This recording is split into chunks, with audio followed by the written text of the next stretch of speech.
Ukraine's secret services say they've dealt another blow to Russia, 2 days after executing a daring drone attack on the Kremlin's military air bases.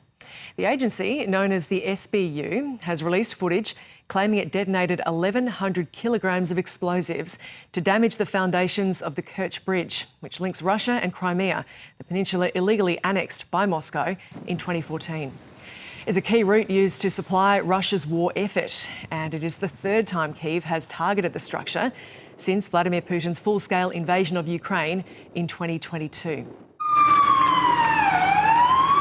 In the northeastern Ukrainian city of Sumy, there was panic on the streets after another deadly Russian assault.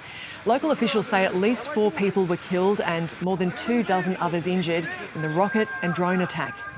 Residents have described the chaos. There were 2 powerful explosions and immediately screams began in the street. People were running in all directions. Some were crying out for help. The first explosion was at 2 a.m, then the second and third followed within 20 minutes. Something caught fire. We stood in the hallway, because where can you run in the middle of the night? There's no shelter nearby. And crawling into our cellar? That's no better. We just looked at our belongings, all torn and scattered. The Ukrainian president has condemned the relentless attacks on his country. A delegation from Kyiv has arrived in Washington to discuss US military support and further sanctions against Russia. Volodymyr Zelenskyy says more pressure must be applied on the Russian president for him to agree to an unconditional ceasefire.